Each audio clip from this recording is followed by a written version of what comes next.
This is a true story. This is how Mom come to know about my transsexuality. It is 1969 and I am living with my mom in Sweden.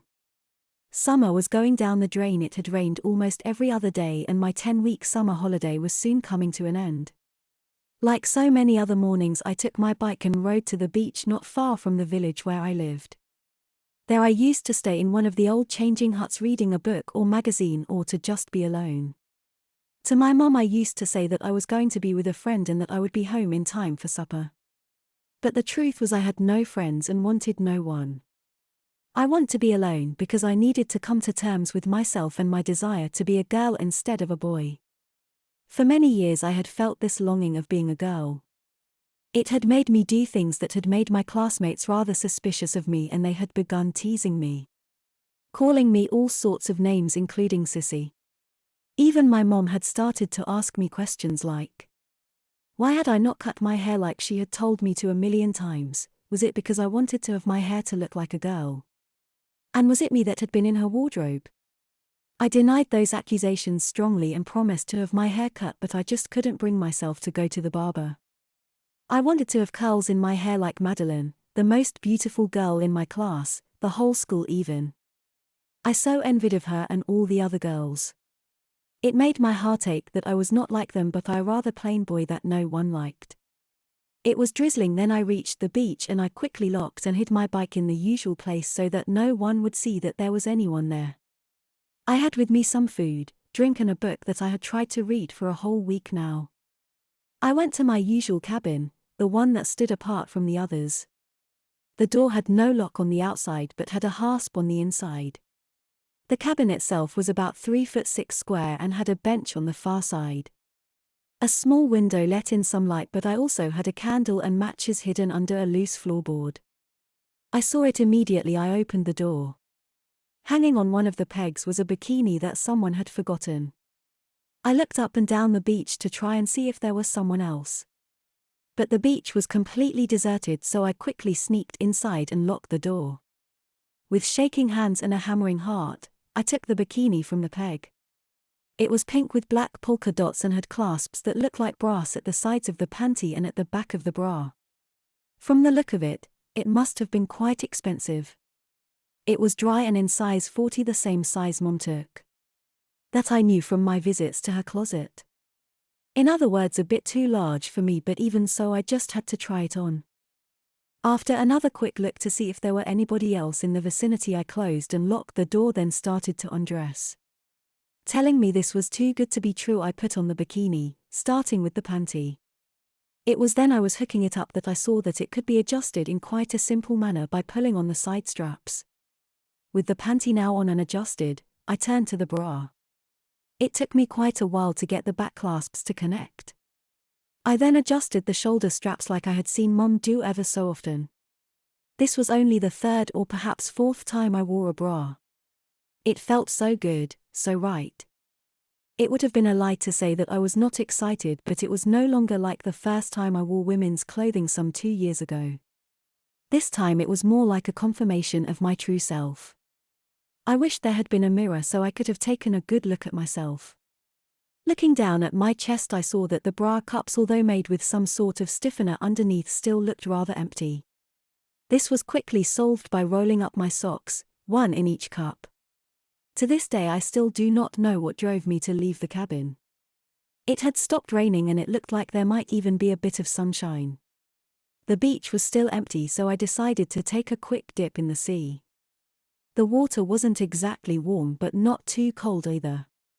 When I got out of the water I realized that I had no towel to dry myself with. This was not a great problem since now the sun had finally broken through the clouds and the temperature was quickly rising. Becoming rather bold, I decided to take a stroll along the still deserted beach.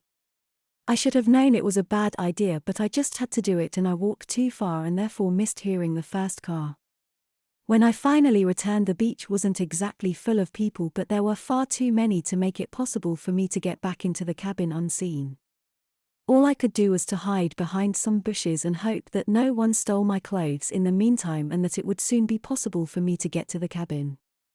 Time dragged on and on and on, and still more people come to the beach. The sun now shone from an almost cloudless sky. Several times I feared I might get spotted, especially then two of my classmates suddenly come running by, but luckily they're too busy chasing each other to see me there I was hiding. Yes, I told myself it had been too good to be true.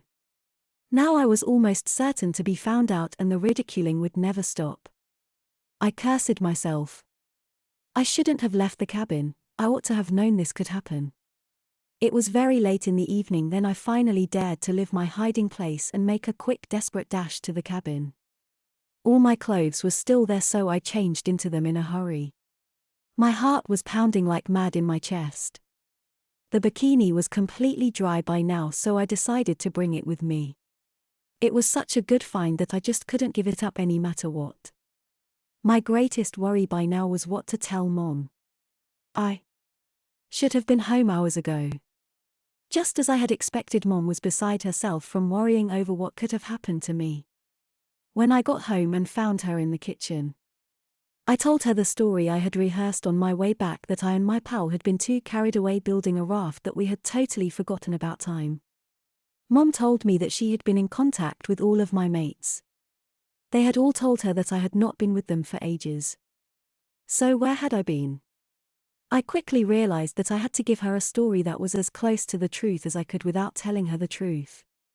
So I told her that I had been alone at the beach to think about things like school and some of the things that some of my classmates had done to me. They thought I was a sissy and then I had fallen asleep by the warmth of the sun and that I had only awoken then it had gotten colder. Mom was still skeptical but I stuck to my new story.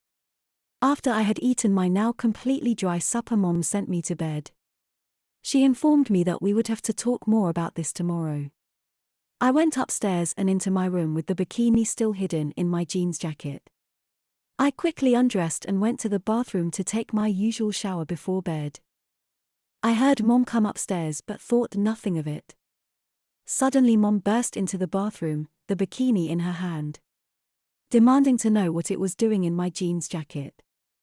Shocked by the sudden change in the events, I desperately stammered something that I had found it on the ground.